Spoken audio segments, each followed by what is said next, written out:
sebuah kajian subuh. Yang kedua, salatu wassalamu ala rasulillah. Salam dan salam kita berikan kepada Nabi kita, junjungan kita, suri tauladan kita, Nabi Muhammad sallallahu alaihi wasallam, yang juga karena beliau alaihi salatu wassalam kita dapat mengenal siapa sebenarnya Tuhan kita. Jemaah rahimakumullah,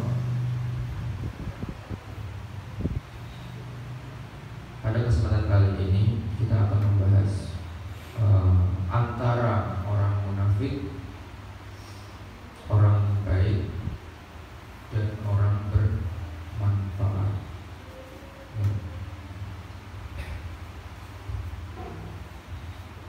Jemaah rahimakumullah,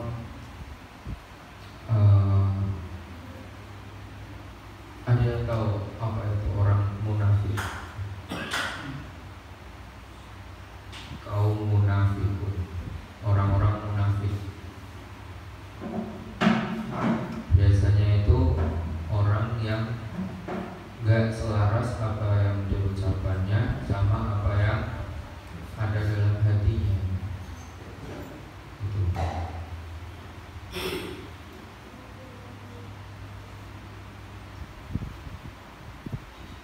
Ini di Euro World Cup, ya Pak. Pada nonton Piala Dunia Pak. Itu ada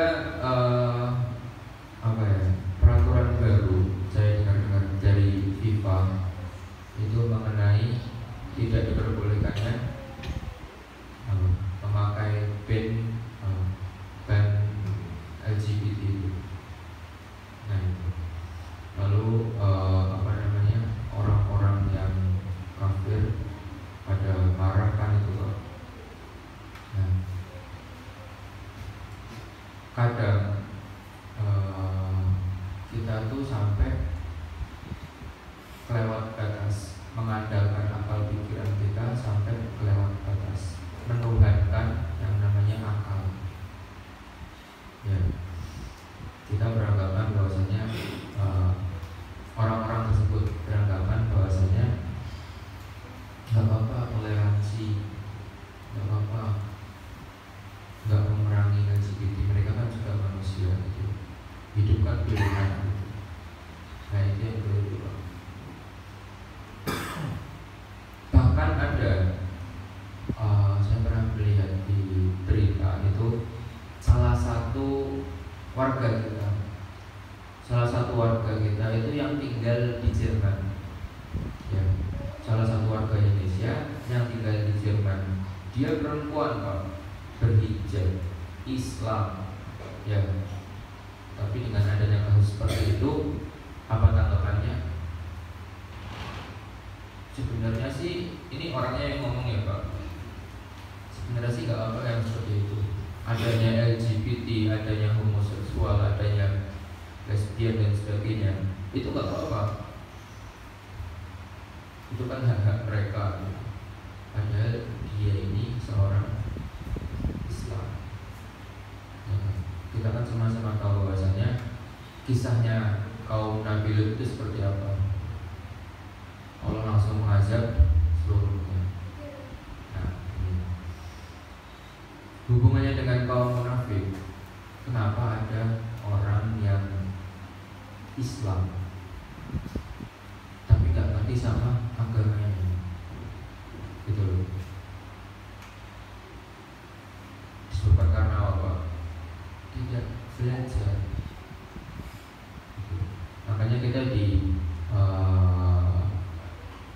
perintahkan untuk mempelajari agama kita, supaya kita tahu apa sih yang diinginkan oleh Allah Subhanahu wa taala, apa yang diperintahkan oleh Rasulullah SAW. Baik, jemaah rahimakumullah, orang munafik itu nggak jelas, ya. Raganya itu, badannya itu mengikuti orang beriman, tapi hatinya mengikuti orang-orang kafir, malah condong ke orang-orang yang kafir. tadi tetaplah dengan perintah, sebuah perintah dari Allah Subhanahu wa taala ataupun dari Rasulullah SAW yang bertentangan sama hatinya. Ya, yang bertentangan sama hatinya pasti kepikiran ya, kok ngene ya? Kok Islam ternyata ngene ya? Nah, yang seperti itu. Ada sebuah perintah yang kurang jelas dalam hatinya. Aduh, berat itu. Kok Islam ternyata ngene? Nah, itu yang harus waspadai, Pak. Jangan-jangan kita terkena penyakit munafik gitu loh. Padahal zaman dulu, zamannya para sahabat, ketika Rasulullah SAW itu bersabda, ya, atau Allah Subhanahu wa taala berfirman, mereka sami'na wa ata'na, apapun perintahnya, ya, sami'na wa ata'na, kita dengar, kita taat. Baik, jemaah rahimahullah, ada seorang tabi'in, ya, ada seorang tabi'in. Kita tahu bahwasanya ada 3 generasi emas Islam, ya, generasi yang paling baik dalam Islam. Yang pertama generasi para sahabat Nabi Muhammad SAW. Yang kedua tabi'in, ya.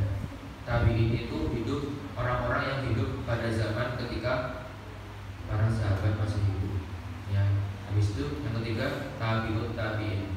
Ya, tabi'ut tabi'in ini hidup pada zaman ketika tabi'in masih hidup. Ya, gampangannya para sahabat kita paham lah ya.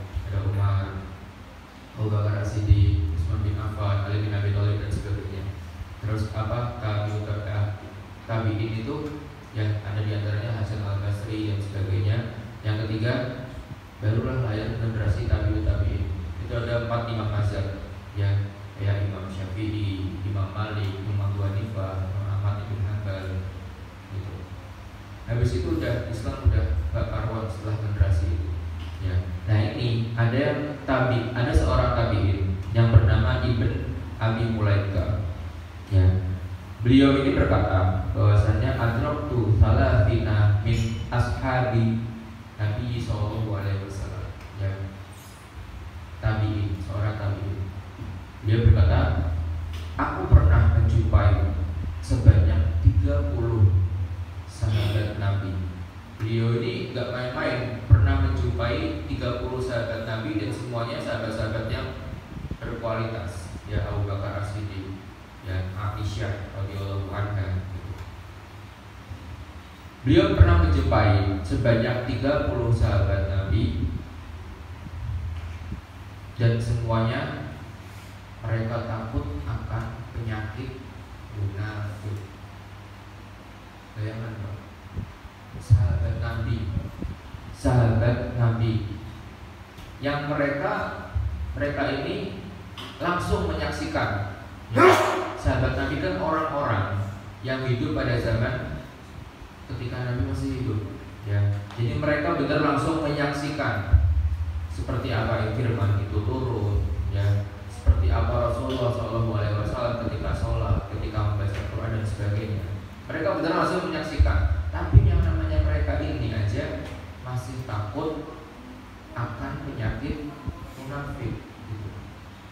Ya, yang imannya sekelas baja sih masih takut akan penyakit munafik. Apalagi kita, Pak, ini mungkin bisa jadi sebuah renungan. Kita ini kadang baru ngaji sebentar, ya, baru belajar kajian sebentar gitu, udah beranggapan insya Allah surga. Boleh, Pak, mengharapkan surga boleh, tapi kita lihat para sahabat aja, mereka aja masih was-was gitu. Ya, masih was-was. Gimana ini, gimana kira-kira amalku diterima atau enggak, kira-kira aku terkena enggak yang namanya penyakit munafik ini. Maka kita sering-sering masyarakat gitu.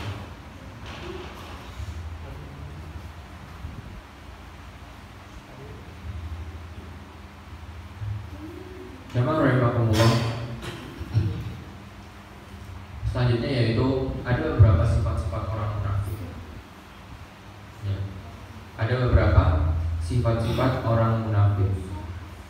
Bahwasanya Allah Subhanahu wa taala berfirman dalam Quran surat An-Nisa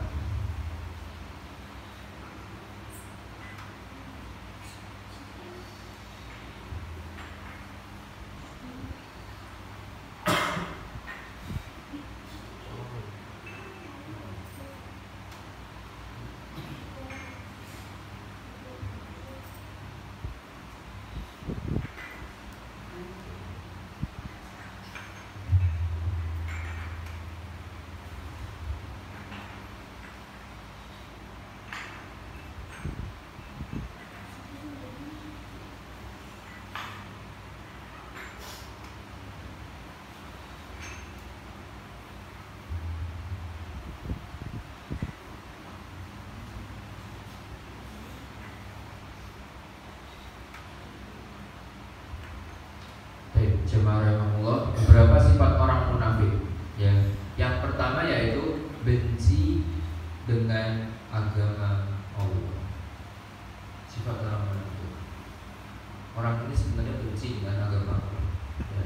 Allah berfirman dalam Quran surat An-Nisa yang bunyinya wa idza qila lahum ta'alau ila ma anzalallah wa ilar rasuli wa ilar rasuli ra'aital munafiqin yasudduna anka sududa, yang bunyinya, yang artinya yaitu dan apabila dikatakan kepada mereka marilah patuh kepada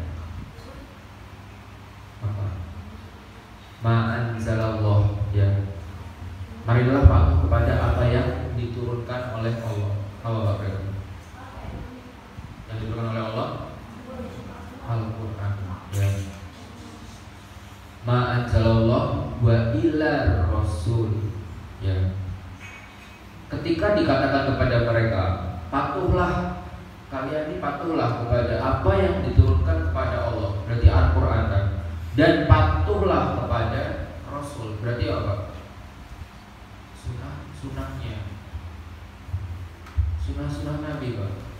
Ketika dikatakan kalian ini patuhlah kepada Allah ya, patuhlah kepada Al-Quran dan patuhlah kepada Rasul kalian, sunah Nabi, hadis Nabi ya. Lalu apa kata mereka?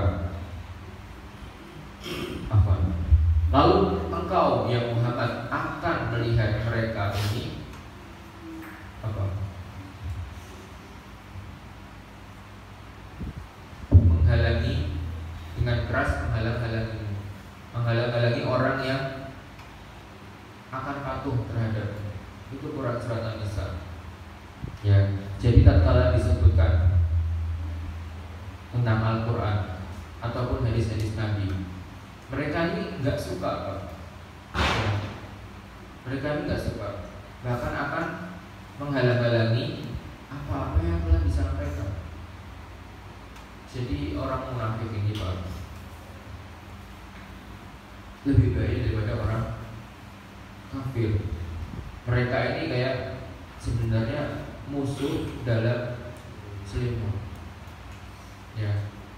Kalau kita berhadapan sama orang kafir, kelihatan Pak, orang kafir dia gak Islam, berarti dia kafir, kelihatan. Tapi yang namanya orang munafik, orang kafir gak Islam, dia pasti kafir dan dia jelas benci agama Allah. Tapi lain cerita ketika kita menghadapi orang munafik, dia ini Islam Pak ya. Suatu saat Rasulullah SAW itu pernah sedang bersama Umar menghadapi gembongnya orang munafik ya. Lalu Umar ini marah ya, terus bilang kepada Rasulullah SAW, ya Rasulullah, apakah aku perlu memenggal kepala ini, gembongnya orang munafik ini? Lalu apa kata Rasulullah? Jangan ya Umar, kalau engkau membunuh orang munafik di kalangan kita, nanti akan tersebar berita bahwasannya engkau membunuh kaummu sendiri, engkau membunuh umat Islam. Ada seorang umat Islam yang membunuh Islam yang lainnya. Kayak gitu. Jadi memang susah sama orang munafik ini. Ya, karena apa? Karena mereka pun juga mengakunya Islam. Yang kedua, ciri orang munafik yaitu hanya mengutamakan kepentingan pribadinya. Hanya mengutamakan kepentingan pribadinya. Maksudnya gimana ini, Pak? Kalau dikatakan dalam Al-Quran, kamu tuh gak boleh seperti ini, kita tuh gak boleh seperti ini. Apabila benar seperti apa ya, sesuai apa yang diharapkannya, dia taat. Tapi apabila bertentangan ya sama dia, maka dia tolak atau apa? Mencari kebenaran. Mencari kebenaran yang lainnya, Pak. Ya. Mencari kebenaran yang lainnya. Misalnya kasusnya gimana? Ada seseorang, ya, misalnya ada seseorang yang dikatakan dalam Al-Quran ini, ketika dikatakan dalam Al-Quran, misalnya perintah untuk memakai hijab, misalnya, ya, dan tatkala itu bertentangan sama orang ini, ya, pada lulus dia nggak pakai hijab gitu. Lalu apa yang dilakukan? Dia hatinya tuh menolak.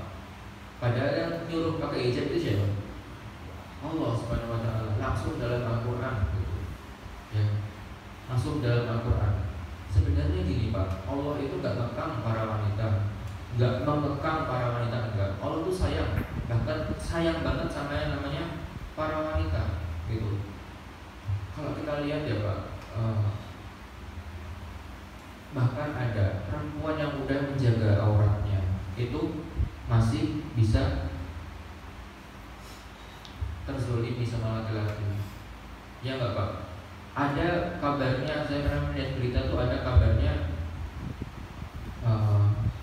seorang kiai atau ustadz itu, maaf, kayak memperkosa santrinya sendiri. Ya enggak, Pak? Santrinya yang putri. Alhamdulillah, kayak gitu. Itu kan udah menjaga dengan pakaian tertutup, gitu loh. Yang udah menjaga aja masih bisa kelepasan, gitu. Apalagi yang belum menjaga. Allah ini sebenarnya menjaga, sayang sama kita, gitu loh. Tapi ketika orang munafik ini mendengar perintah, mendengar seruan untuk berhijab, apa yang dilakukan? Hatinya itu menolak, gitu. Gimana ya, gak beres ini. Lalu apa yang dilakuin? Mencari pembenaran. Ya, mulai searching di YouTube, ustadz yang memperbolehkan gak berhijab. Masuk. Ya ada kok, kata ustadz ini gak hijab, gak apa-apa kok. Kata ustadz ini gak berhijab, gak apa-apa. Ya udah, itu yang dilakuin, Pak. Padahal kalau dia baca Al-Qurannya, ya ayuhan nabi kulli azwajika wa banatika wa nisa'il mu'minin. Nabi itu diperintahkan untuk memberitahu kepada anak-anak perempuannya, istri-istrinya, dan seluruh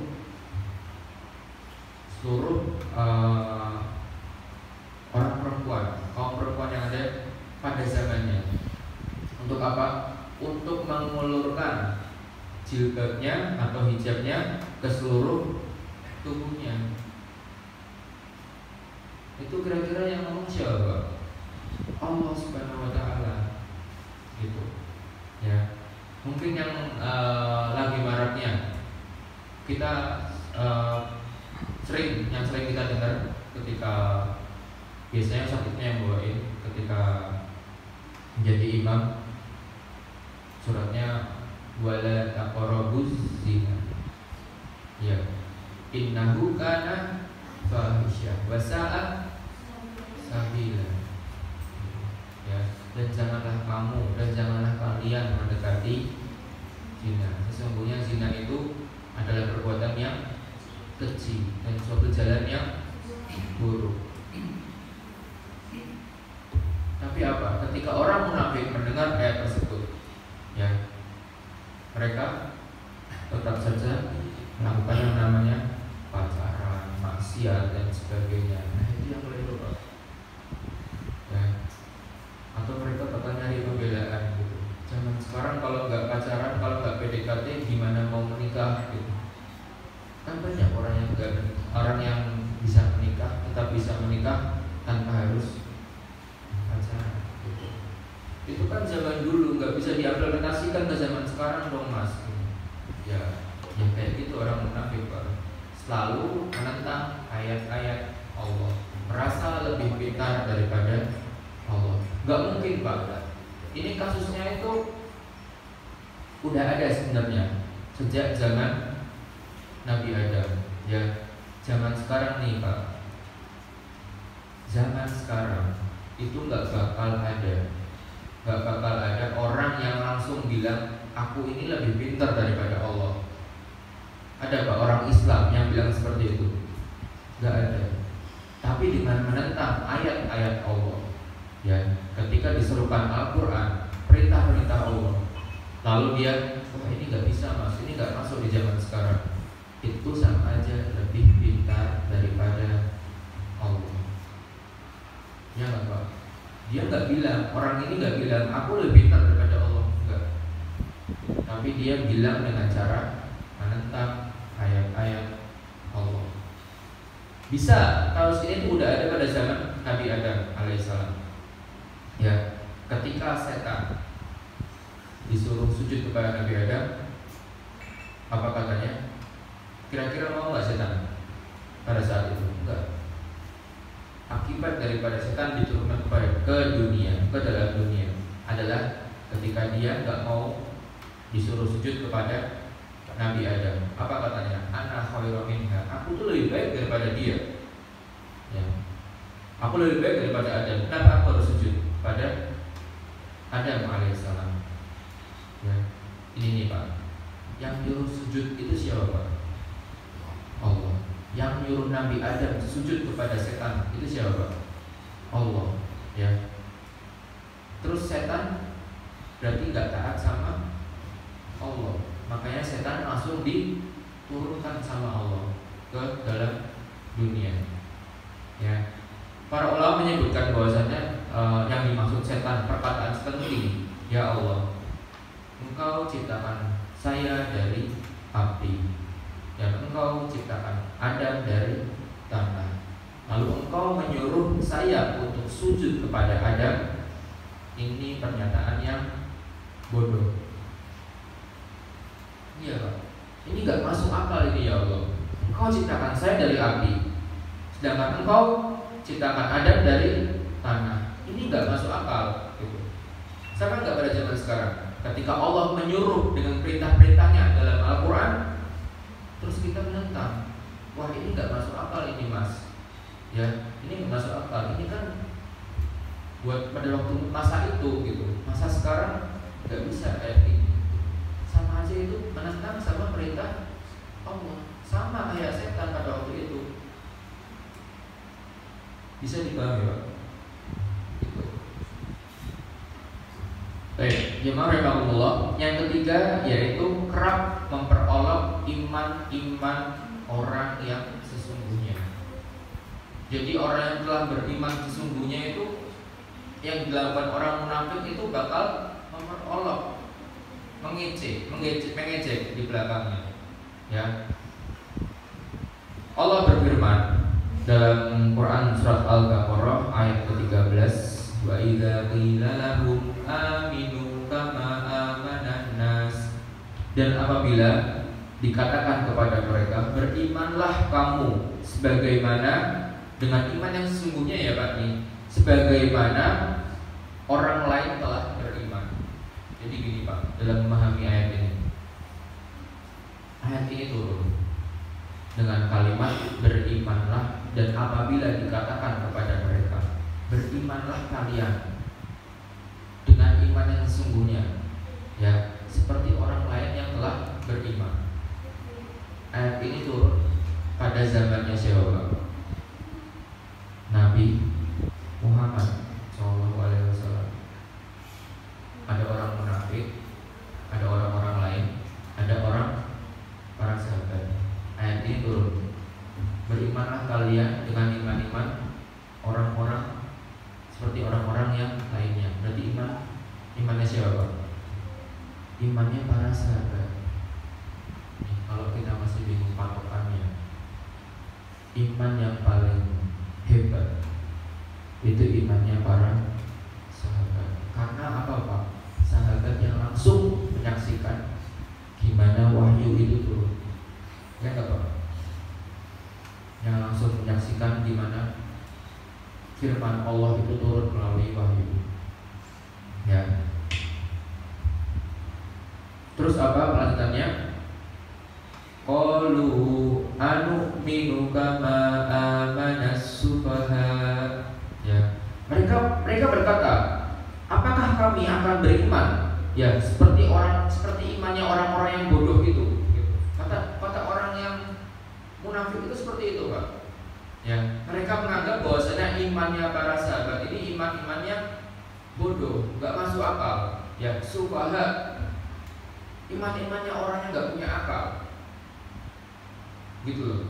Ya, jadi ketika mereka beranggapan ketika panutan mereka mendapatkan wahyu, terus mereka langsung samina wa ata'na, mereka beranggapan ini apa? Gitu. Ini imannya orang-orang yang bodoh. Jangan bicara masa sekarang, Pak. Masa sekarang itu orang munafik udah tambah parah. Ya enggak, Pak? Di masanya sahabat, Pak. Di masanya sahabat, orang yang namanya orang munafik itu softnya di belakangnya Rasulullah SAW. Mereka ikut jamaah, Pak. Ikut sholat berjamaah. Ya, dan softnya mereka itu persis di belakangnya Rasulullah SAW. Ya, itu aja mereka masih ada yang namanya orang munafik. Gitu. Lah gimana kita sekarang? Gitu loh. Gimana dengan kita yang imannya ini masih lemah?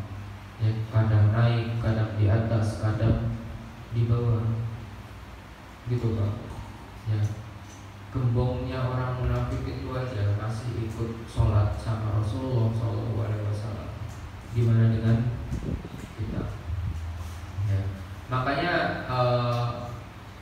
kita ini harus sering-sering muhasabah diri. Barangkali kita ini terkena penyakit seperti halnya orang munafik. Gitu. Kadang-kala kita raga kita ini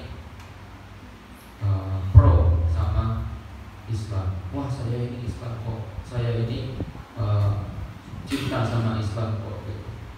Mulut kita berucap yang demikian, tapi belum tentu hati kita sama seperti apa yang diucapkan mulut kita. Tak kala kita mendapat sebuah penjelasan atau keterangan bahwasanya ada hal-hal yang dalam syariat itu bertentangan sama apa yang kita lakukan, bisa nggak kita tinggalkan? Gitu. Bisa nggak kita samina wa ata'na? Tadi sudah diberi penjelasan bahwasanya kasus pembangkangan ini sudah ada ketika Nabi Adam. Setan nggak bisa nggak mau sujud sama Nabi Adam, dihukum sama Allah, dilempar ke dunia. Ya, karena apa? Nggak mau nurut sama Allah. Nah, kita gimana? Ya. Ada sebuah statement yang saya ingat. Setan dihukum sama Allah karena nggak mau sujud sama Nabi Adam. Tapi orang Islam zaman sekarang anehnya, mereka malah nggak mau sujud sama Allah. Lebih parah nggak, Pak? Lebih parah. Ya. Setan tuh dihukum sama Allah tuh gara-gara dia nggak mau sujud sama Nabi Adam. Baru sama Nabi Adam loh, Pak. Itu aja udah sebegitunya hukuman Allah dan dijamin neraka pada akhirnya. Ya nggak, Pak? Setan udah dipastiin masuk neraka pada akhirnya. Nah, terus gimana kita kalau nggak mau sujud sama Allah? Banyak orang Islam zaman sekarang kan, Pak, yang disuruh sujud sama Allah dalam artian sholat sama Allah, tapi mereka nggak mau. Bayangin, lebih besar pasti hukumannya daripada setan. Nauzubillah min dzalik. Mungkin itu sekilas tentang orang munafik ya. Mungkin saya nggak banyak membahas tentang orang baik sama orang bermanfaat ya. Insya Allah semuanya sudah pada paham bahwasanya orang baik. Ketika kita bicara mengenai orang baik, kita hanya diam, melakukan apa yang diperintahkan, itu kita bisa disebut sebagai orang baik. Ya nggak Pak? Kita hanya diam, waktunya sholat, waktunya ngaji, puasa, bisa kita disebut orang baik. Tapi yang susah itu jadi orang bermanfaat ya. Yang susah itu jadi orang yang bermanfaat ya. Rasulullah SAW pernah bersabda, "Balighu anni walau ayat." Sampaikanlah dariku walau hanya dengan satu ayat gitu ya. Jadilah, apa kata Rasulullah, jadilah orang yang bermanfaat gitu. Sebarluaskanlah agama yang sebelumnya telah aku perjuangkan ini gitu loh. Kita nanti disuruh jangan beranggapan, wah aku bukan ustadz mas gitu. Kalau harus nyebarluaskan kayak gitu ya udah bisa. Ini Rasulullah SAW yang menyuruh kita gitu, menurut kita menjadi orang yang bermanfaat. Imam Syafi'i pernah berkata bahwasanya apabila hidayah itu dapat dijual, maka aku akan membeli berkeranjang-keranjang untuk aku bagikan kepada orang-orang yang aku sayang gitu. Itu kata Imam Syafi'i ya. Makanya dari situ kita cobalah untuk menjadi orang yang bermanfaat gitu.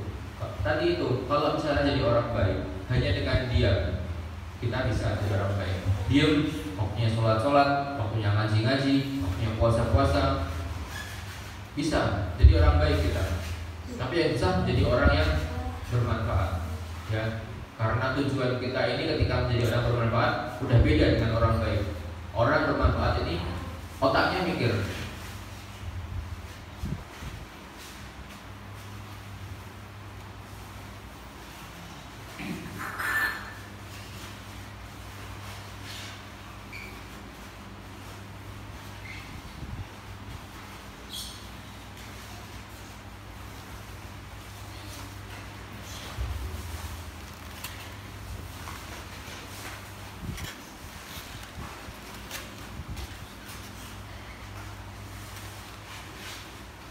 Dan yang terakhir sebagai penutupan, beda Pak orang baik dengan orang bermanfaat.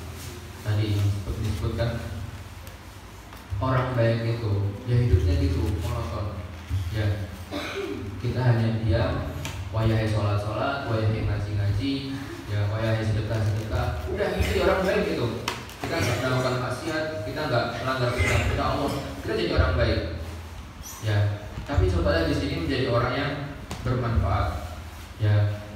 Kita ikut menyebarluaskan agama Allah, ikut memperingati orang-orang yang masih belum paham gitu. Jadi mindsetnya tuh udah beda ya. Kalau orang baik itu ya udahlah gini aja gitu, aku udah jalan yang lurus udah. Orang baik dia seperti itu. Tapi kalau orang bermanfaat itu mindsetnya udah beda. Kita kalau pengen sukses nih ya Pak, kita pengen sukses, kita pengen jadi orang kaya, kita mesti punya mindset seperti orang-orang kaya pada umumnya. Punya satu bisnis, otaknya muter lagi, gimana ya caranya supaya dapat bisa menjalani bisnis yang lainnya, dia bisa membuka cabang. Kita punya bisnis kuliner. Kalau mindset kita seperti orang-orang kaya, aku membuka cabang ini di sini, kuliner A, kuliner B, kuliner C ya, supaya ketika kuliner B sama C ini supaya ketika kuliner A ini dia bangkrut, pasti ada kuliner B sama kuliner C yang nge-backup. Habis itu aku mau buka misalnya kos-kosan, aku mau buka kosan A, B, C, itu biar apa Pak? Biar dia jadi kaya ya nggak Pak? Tapi ketika diimplementasikan kepada orang yang bermanfaat ini, gimana caranya supaya pahalaku dadi akeh. Kan kayak gitu. Aku mau memberitahu ke semua orang, aku mau mengajak kebaikan ke semua orang. Ya, ketika orang ini nggak mau, masih ada orang ini, orang ini, orang ini, orang ini. Gitu. Itu amal jariah, Pak. Itu merupakan sebuah amal jariah. Ketika kita menyampaikan kebaikan, orang ini nggak mau, ya udah, terserah dia sama Allah. Masih ada orang B, orang C, orang D. Yang ketika orang B, orang C, orang D ini dan seterusnya itu mengamalkan apa yang telah kita sampaikan, oh baru tahu Mas, ternyata seperti itu ya Mas. Ketika orang-orang ini mengamalkan, pahalanya ngalir ke kita sebagai yang menyampaikan. Itu kan Pak. Mungkin ada beberapa orang yang nggak mengamalkan, ada yang nggak mengikuti omongan kita, A, B mungkin nggak mengikuti omongan kita. Tapi kita juga memperingatkan kepada C, D, E, F, G dan seterusnya. Dan mereka baru tahu dan mereka mengamalkan omongan kita. Pahalanya ngalir ke kita, Pak. Rasulullah SAW yang mengatakan seperti itu. Gitu loh. Dan Rasulullah SAW itu pernah mengatakan, apabila seluruh umat Islam ini imannya dibandingkan dengan imannya Abu Bakar As-Siddiq, ya, maka lebih besar imannya Abu Bakar As-Siddiq. Kenapa? Karena bayangin Pak, dari Abu Bakar As-Siddiq radhiyallahu anhu mengajak ini sahabat-sahabat yang lainnya untuk masuk Islam. Akhirnya mereka masuk ke Islam. Ada beberapa yang enggak, tapi kebanyakan masuk ke Islam. Dan dari sahabat yang diajak ngajak yang lainnya lagi sampai di zaman sekarang. Ya, semua pahalanya ngalir ke siapa? Abu Bakar As-Siddiq radhiyallahu anhu. Makanya benar kata Rasulullah SAW, ketika dibandingkan imannya Abu Bakar As-Siddiq sama imannya seluruh umat Islam, masih besaran imannya Abu Bakar As-Siddiq, gitu loh Pak. Karena apa? Ya karena tadi dia udah ngajak kebaikan, orang ini ngajar kebaikan, orang ini ngajar kebaikan, orang ini turun-temurun sampai di zaman sekarang. Jadi pahalanya ngalir sampai ke atas, sampai ke beliau, gitu. Nah kita pun juga seperti itu. Ketika kita mengajak kebaikan kepada seseorang, ya, terus orang itu, oh, misalnya nih dalam kasus kita mengajarkan kepada anak kita, perempuan anak kita, kepada Allah perempuan anak kita, nah kamu berhijab ya, tolong bapak kamu berhijab. Ya, di Al-Quran ada nih, Qurannya surat ini. Nah coba ya Pak, baik saya berhijab gitu. Anaknya bapak ini ngingetin ke temennya untuk berhijab. Akhirnya mereka berhijab. Terus anaknya ini dewasa ingin ke anaknya lagi, habis itu dewasa ingin ke anaknya lagi. Selama anak ini mengingetin ke teman-teman yang lainnya dan mereka melaksanakan apa yang diperintahkan, pahalanya ngalir ke bapak. Bapaknya nggak berhijab, tapi dapat pahala orang-orang yang berhijab. Bapaknya nggak melakukan, tapi dapat pahala orang yang melakukan. Nah itu tadi, pola pikirnya beda. Orang monoton sama orang yang bermanfaat. Ya, orang monoton ya udah gitu aja, hidupnya lempeng lurus gitu aja. Tapi orang bermanfaat sama kayak orang pengen sugih. Ya, gimana caranya supaya saya dapat pahala ekstra? Saya harus gimana? Saya harus ngelakuin apa nih? Ini tuh saya tuh udah merasa dosa saya itu udah banyak waktu saya masih muda. Terus saya mau apa lagi nih? Ya, untuk menghindari dosa saya harus gimana lagi nih? Gitu. Lakuin kebaikan, ditambah sebar manfaat, Pak. Ya, insya Allah kita sebar manfaat, kita sebar kebaikan ketika diamalkan oleh orang-orang banyak, diamalkan oleh generasi selanjutnya lagi. Pahalanya insya Allah ngalir ke kita. Baik, itu aja yang bisa saya sampaikan pada kesempatan kali ini. Apabila benar datang dari Allah Subhanahu Wa Taala, apabila salah dari kesalahan saya pribadi, Allah dan Rasulnya, bebas dari kesalahan tersebut. Kita tutup dengan doa kafaratul majelis. Subhanakallahumma wa bihamdika, asyhadu an la ilaha illa anta, astaghfiruka wa atubu ilaik. Barakallahu fikum. Assalamualaikum warahmatullahi wabarakatuh. Waalaikumsalam.